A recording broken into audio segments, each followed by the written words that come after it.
No niin, arvoisa yleisö, otetaan intro tässä ensin suomeksi kaikille, jotka mahtaa katsoa tätä YouTube-kanavalta. Tänään esitellään täällä ghanalaisen kirjailijavieraamme Kwame Aidoon kirjoittama kirja Anansi, tekee, revontulet. Paikalla on myös kääntäjä AP Kivinen ja kuvittaja Pete Revonkorpi. So, thank you and welcome for all of you who came here today. Today we are honoring a very special writer friend of ours, Kwame Aidoo from Ghana. And we are here, Thank you. And we are here like introduce and celebrate his book that was published in Finnish last year, Anansi, tekee, revontulet. We have here also our translator AP Kivinen. Hello. Hello, everybody. And the illustrator Pete Revonkorpi. Welcome. Thank you. So our discussion will be mainly in English today, since the audience seems to be English speaking, unless somebody wants to have some Finnish dialogue as well. But for all the people who might be watching this from the YouTube, we will add subtitles later, so you can also watch this in Finnish. Or maybe some words in Chi also. Naturally, yes. Hey, anyway, so finally today we are here to celebrate this book. How many years ago this cooperation actually started? AP and Kwame, you met, was it 6 years ago in Portugal? Yeah, exactly 6 years ago in Lisbon.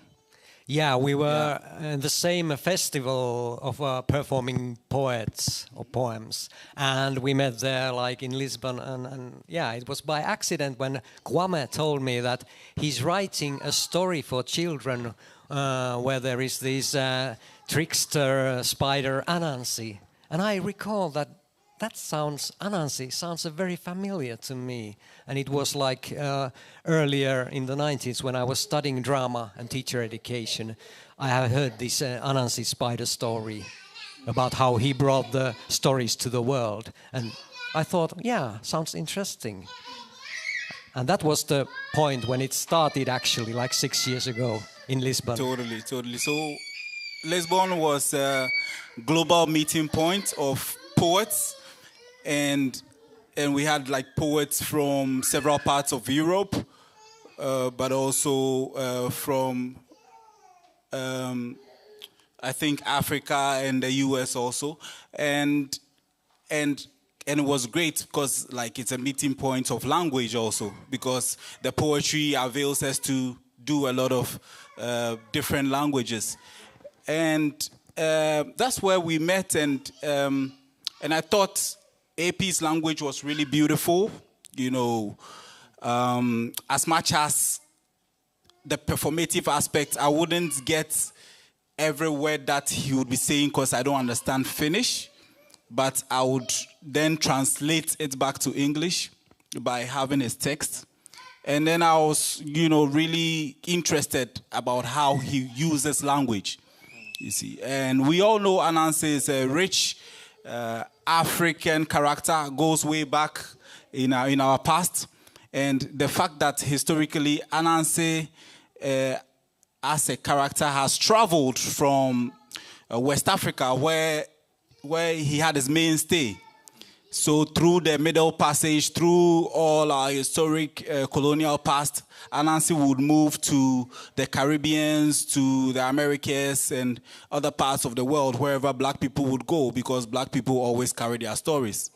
And then, and the fact that aside Anansi's stories being something of the past, I wanted to bring Anansi as a character back into our contemporary context. So my interest in writing children's stories started a while ago, but in Lisbon, I had cracked up this idea of Anansi and then the Aurora. Anansi makes Aurora. Around that same time, I had a contemporary art exhibition in Oslo. That was a collaboration with an amazing Norwegian artist by name Torhild Johansen. So we made an installation of neon lights powered by repurposed car batteries, and then there was this same story in English, but in the form of a little chapbook which went with the exhibition. And then I was always looking at ways to be able to tell the story again, to make it come back to life with illustrations, with different languages, so that a bigger audience would have access to it. And the fact that even as Anansi is a totally a character from black origins, we can still work with it in different forms and also internationally based on artists, collaborations who value and understand this character. Yeah. So that was why I was happy to work with AP and Pete, because they understood this character, but also understood this culture, and then they would pay reverence and respect to and value it in a way as in telling the story with their forms of art, but also keeping the history or the context around it intact. So yeah, I'm happy to be here with for the first time in Helsinki with these amazing artists, and thank you, Enostone, also for bringing all this to life. Yeah, Enostone has been part of this book, I think, about maybe 3 years. You already had started it before when I came along. And how did you got into this project, Pete? And did you know Anansi before? I've heard of Anansi before, but I wasn't really familiar with it. Ape asked a mutual friend of ours that if he knew any illustrators, and then he told Ape that maybe I could do it. And I read Kwame's story, and I really, really fell in love with the sort of poetic, dreamlike, and rich language, which is not something you typically have in children's books. And then I read more about Anansi and all the other sort of characters that were there, Odomankoma, and really understood that there's this whole deep, vast, rich mythology behind these seemingly simple characters. And yeah, those were really the two aspects that got me into this. And to add a little bit, that it's not that easy to find sort of a fine illustrator for a story like this, and I'm so happy that this kind of coincidences happened. Even the whole story that we met in Lisbon, and that Pete was able to do this big story and make his dream-like illustrations. Yeah, because I think it's a pretty good fit, the Kwame's language and Abe's translation of it, and my sort of soft dream-like illustrations. I was a little bit worried at the beginning if I could personally found a way to, because I haven't done a lot of animal illustrations, and I was a little bit worried that it would come across like Disney and, this basic kind of boring animal illustrations. And Kwame's text definitely isn't boring, and it has an edge and a personality to it. But I'm really happy at the end result that we found. I think it's quite unique and as soon as I saw your first pictures or the drafts or whatever, I thought this is really something that could fit in this story, and I'm very happy with the whole unity here and the whole connection with all of you, and it's so wonderful to see the whole story. And that was, now. I think, it was a good thing that it took a while, that it sort of was a long project, because if we would have made it fast, it wouldn't have been so. It took a while to sort of find the world and find the characters and find the sort of feeling of the story. Even the colors, the colors, because if you look at the book itself, the colors are not too piercing into your eyes. These colors are mellow and dreamy, so it's still colorful, but it's it paints the story really magically. Yeah, I remember when I first got the introduction to this whole story, I think there were 3 images to go with it then. And I read the story, and this is the image that I saw the first. Yeah, the When Bonsu. the whale, Bonsu the whale, yeah. comes into the surface, and I think, this was the thing, the combination. I figured, we are gonna do this book. Yeah, in right this away. particular page, Anansi had wood Bonsu on his side, and they were going to meet the whale, because Anansi now knows that the whale is the way that he can get the information to be able to create the sun. So then they are on a boat, and then they are on a river, just going towards Bonsu. And when you look at these pictures, how they paint, this dreamy, see where the sun is sitting, and then see all these, currents, and see Bonsu just, poking its, nose out of the water. It paints a really great picture, and for kids, and also even for adults, if an adult or a parent is reading to the child, these pictures add a lot of value to the text. I think the text is the same way, because it's so rich and so it has a lot of poetic sort of vibrancy to it, and it doesn't just use simple words and simple structures, so it's much more interesting than your sort of typical animal story, and has much more depth because of its background, of course, in mythology, but also in the language itself. Yeah, so I think more poets and artists should write children's books. Definitely. I Because amen to then that. we take it on another, we see our perspectives will be different, and how we approach this context will be different, and even the language will be richer and all that. Yeah. And what I was thinking already when I read your story in English, and then the dialogue was in your, was it sort of your English in Ghana, that kind of your own English. Yeah, so I had some parts in Pidgin. That's true. The dialogue part. I had some parts in Pidgin, and then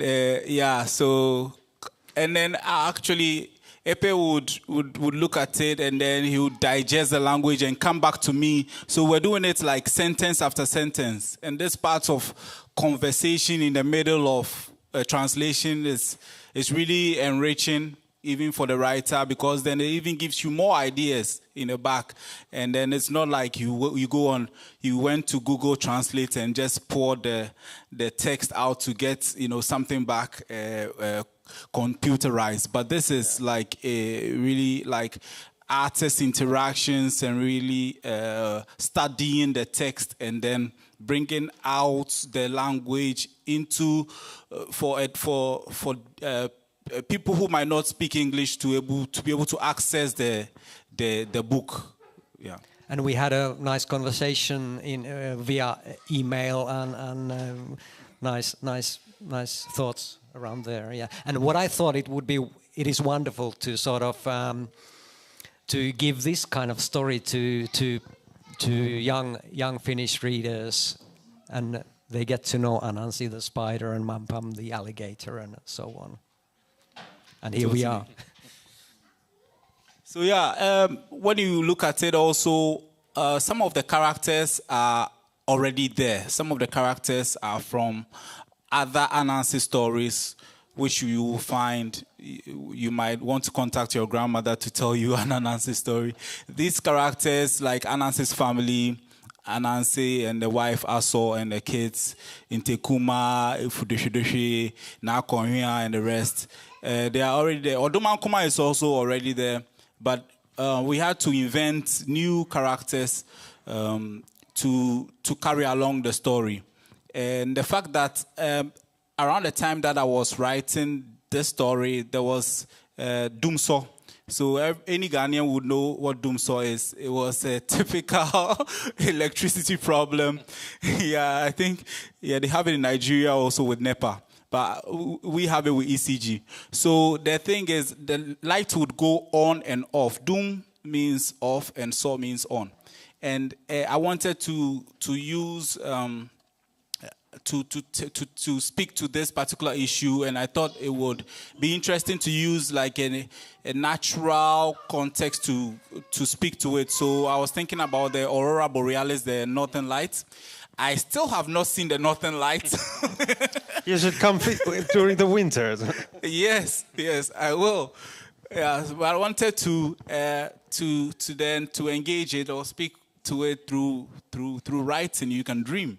So this is how the book comes out. So I was thinking before that how much Anansi stories like you have heard it when you were a child, where you like grown up with them, because Anansi is like, in Anansi stories they are teaching like ethics and moral also. It's like, I think in Finnish we would have like similar stories with bear and the fox. Fox is the cunning and the bear would be the Mampam, the alligator. I think it's a human thing globally to tell stories, to tell fables, for kids to grow on these stories which have value, and then would speak to how we should, have a humanistic way and not be greedy or not be selfish and all that. So Anansi was really typical character in our home. We live in the compound houses. We grew up in compound houses, and different families living together, and we would sit by the fireside, and several stories of Anansi will be told to us. Sometimes people actually improvise. They would, on the brink, just create stories just with these characters, and it was really a really creative thing that I would come up or grow up on.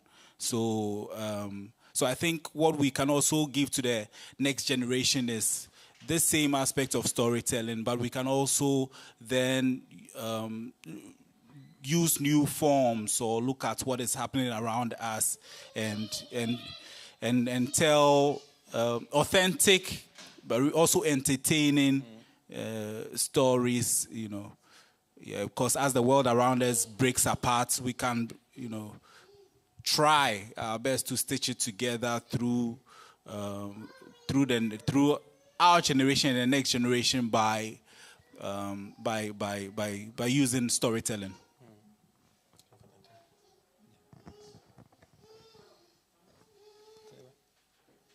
What about reading?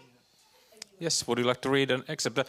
Before you go into the excerpt, I would like to say that because you are also a poet and you are a musician and a painter, but there was like a part when Odomankoma is saying the words, how the light comes out, the magical words. Yes. And then we needed the words and you wrote the poem.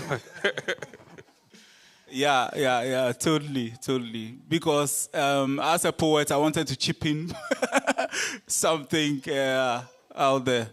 I think there's a part of the story also which is really interesting. And I also used those words in the illustrations with the original sort of, what do you call them? The symbols. Yeah, the symbols. Yeah, so these are Ashanti which would symbols. be a good symbols to use. Yeah. To sort of tell those words.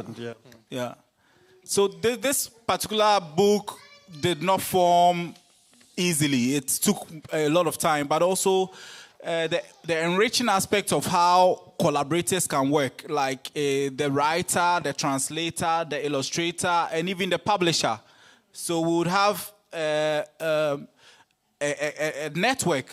We are connecting online, and then we are using email and these other internet forms, and then we are engaging, and we are fighting, and we are and we are working on it, agreeing, disagreeing, and coming back to what will be best for everybody. But I think it's quite interesting that during these COVID times, I've made books basically only on COVID times. So the experience of doing a book with a Ghanaian author or a Finnish author isn't that much difference to me. So it's almost always online. Yeah, because everything happens online and nothing. Yeah, so it's a book. Okay, would you like to read an excerpt now? Would we have AP read it in Finnish and then? You start in English and in then English. AP reads in Okay. Finnish. Okay, let me It was this picture when Anansi, the spider, sees the sunrise and sees the Odomankoma there. Odomankoma is visible from where Anansi stands, propped on a gnarly branch. She sits on a mat which weaves its rainbow self into the glowing gaps of space as it moves. Anansi keeps his head low as he senses his eyes bloating. Like two zealous moons, isolated yet focused. He admires from a distance a flutter of feathers, fur coats, an enchanting story of eagles, parrots, hares, and bears. His interest follows flowers fluctuating and flourishing, flying fish floating their feelers, bees buzzing blues and bargain pulling. Odomankoma makes a painting which becomes nature on a stone block with no fingers affixed. At her feet, opulent clouds make intimate contact with the brim where sky fabric spins its yarn into the sea.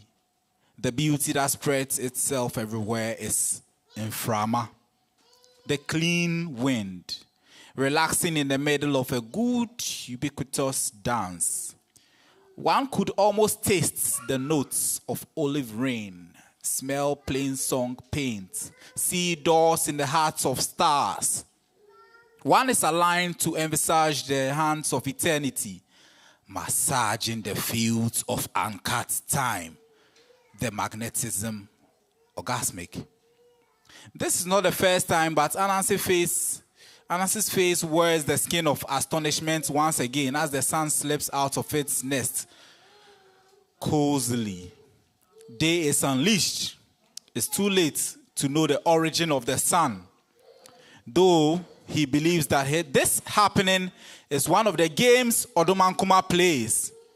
His eyes continue to swell as they incessantly feed on the trail of magic. He wraps his eyelids in and senses his eyes glow, as if the nerves connecting them to his heart ripple with a layer of soft drumming underneath. His field of vision becomes a slave turf pursuing Odomankoma's symbol-clustered saloon space, blending in with meteor rock stuck in the floors.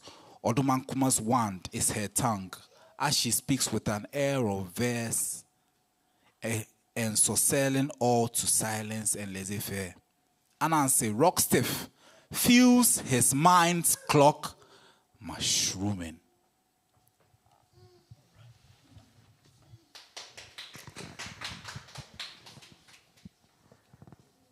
Aamun ensimmäiset valonsäteet hipaisivat pilvien poskia ja saivat ne punastumaan. Näky oli taianomainen. Odomankoman saattoi erottaa sateenkaaresta kudotun maton päällä. Anansi näki höyhenpukuaan sukivan kotkan ja papukaijan, turkkiaan pesevän jäniksen ja karhun, koko eläinkunnan sovussa silmiensä edessä. Korviin kantautui medenkeruu matkalla olevien mehiläisten surinaa. Lentokalat levittivät evänsä ja liitelivät hetken ilmassa. Kaikki oli puhdasta. Ilmassa saattoi maistaa sateen kirpeän oliivin ja haistaa vehreän savannin. Saattoi lähes nähdä ne kädet, jotka olivat muovanneet nämä iättömät pellot ja niityt. Ja pilvet pehmensivät sitä saumakohtaa, jossa taivaan langat punoutuivat meren siniseen kankaaseen. Odomankoma lauloi samalla, kun viimeisteli luonnon taideteoksen. Ja taas kerran Anansi häkeltyi, kun aurinko kuoriutui kotelostaan. Valo oli vapaana uusi päivä alussa. Anansi tuijotti tätä jokapäiväistä ihmettä kuin patsas, mutta sydän takoi kuin viidakkorumpu ja ajatukset tikittivät. Hänen oli keinolla millä hyvänsä saatava selville, miten Odomankoma teki valon maailmaan.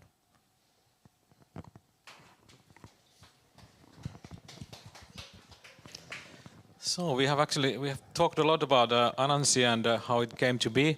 we haven't talked about the plot of the book. Should we say anything about it or leave it to the readers? What do you think, Kwame? Would you like to tell something about the basic thing of the plot, or about Anansi wanting more and trying to make himself a bigger character in the... I think if we tell everything also, we are stealing something from potential readers. yeah, and I they think should go in and read. Yeah. And that the what we read, it's more or less sort of a nice short introduction to the book, I guess, the story. So basically, like, if we define still, like, going back to the Anansi as a character, he's a trickster who likes to fool people and other animals to gain something for him, but in the end he normally fails.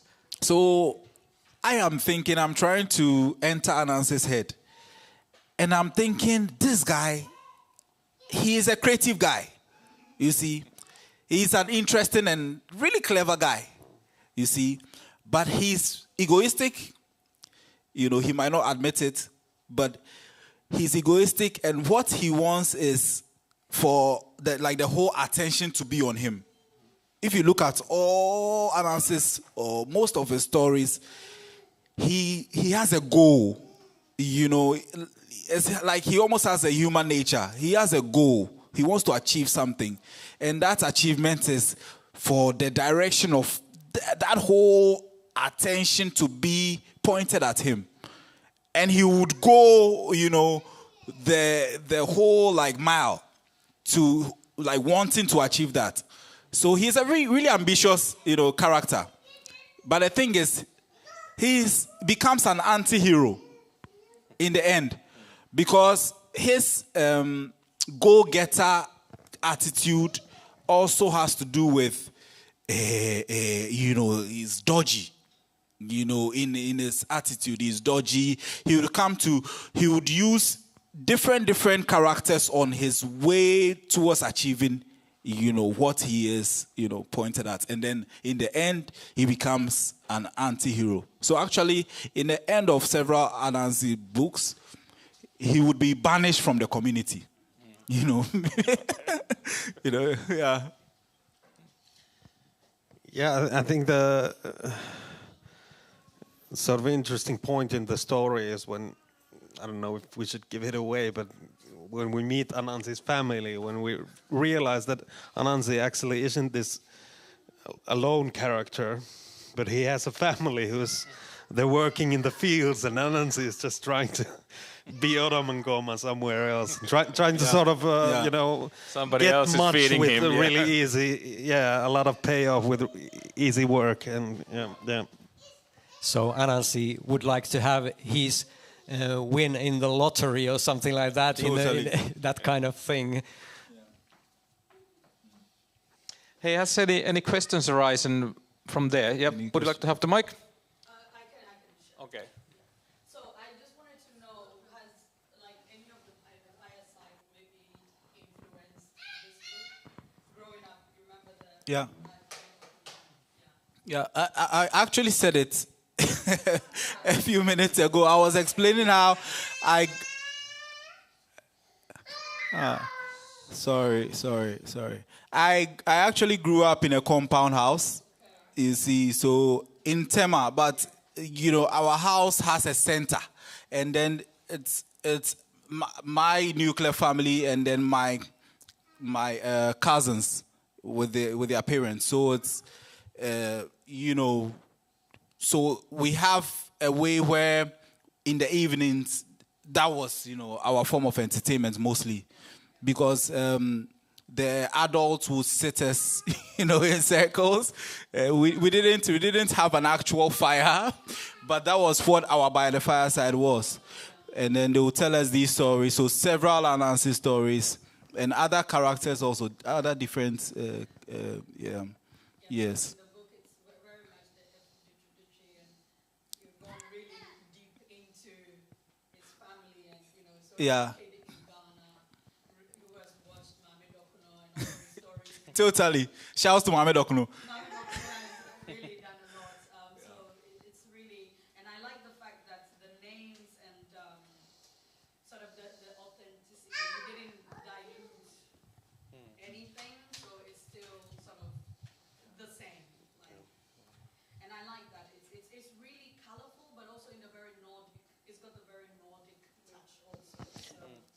Yeah, I think it's a good sort of, it's a mixture, sort of Ghana and Finland coming together. Yeah, and it's the whole premise of the story is that because it's sort of Anansi creating the Nordic lights, so it fits, I think. And I also think it's great that AP didn't even, think that we would try to translate all those names and words because it would be impossible. Yeah. And plus, it's what makes it slightly different from all your normal stories. Yeah. Also, an interesting point of view is that these, well, not to destroy the story or these guys are searching for the words for to light, and actually in Kalevala there are many points. I guess the heroes are trying to find the right words for to whatever. Yeah, the words are sort of magic. Yeah, the words are. Also in Kalevala they fail in the end. So very similar. Yeah. These hero characters here, Anansi the spider and Mampam the alligator, they try to find the words which make the light. So that's sort of connection to also the northern or the Finnish epic stories. So that's what I found very interesting in the end. So the basic element of the story is, even if it's Ghana, Africa, Western Africa, in Finland, so there are same kind of similarities there. It's like a boiling point of science, at the same time nature, at the same time all these meeting points of culture. So it's many things in one, and that also makes it enriching, especially for young people to read and yeah, I'm looking forward to how it progresses. Thank you. Have you seen so many books that are translated into Finnish, teaching about African folktale to be very precise? But this one really goes really deep into a specific culture. Yeah. So you can trace it back to like West Africa, Ghana, and it's yeah. So I'm really happy to see how it also goes with the other project and how people just react to it also. So. That was definitely one of the reasons what got me into it is that I haven't read a lot of Ghanaian folk tales in Finnish, or I haven't seen them so I think it's an immense honor to be a part of bringing just a little bit of this rich culture into Finnish. Yeah, I'm happy to have collaborated with amazing, talented people, but also appreciation goes to Enostone for looking out for writers, artists, and just bringing us together and saying this is possible. We'll take it up. So, yeah, thanks for this team. Yeah, thank you. Thank you. Yeah, I think we are basically maybe done here, or do we have something to say? We can stay here and talk with people, and Kwame will sign the books, and also Pete and AP. But I would like to still say, all of the audience here and all you in the YouTube, that Kwame still has 2 performances here in Finland on this leg. And tomorrow Kwame will be performing his poetry and musical side on Helsinki Poetry Connections Poetry Jam as a special guest at the restaurant Siltanen. Unfortunately, I don't know the time when you're performing. I reckon you'll be the last, so it might be around 9 o'clock or 10 o'clock p.m. tomorrow at Siltanen. And on Tuesday, you'll be performing at our summer-like festival, Enostone Summer Festival, at the Writers' House Villa Kivi, where Pete will also be there. So we probably will have a small discussion about Anansi there as well. Okay, thank you very much. Thank you, everybody. Thank you.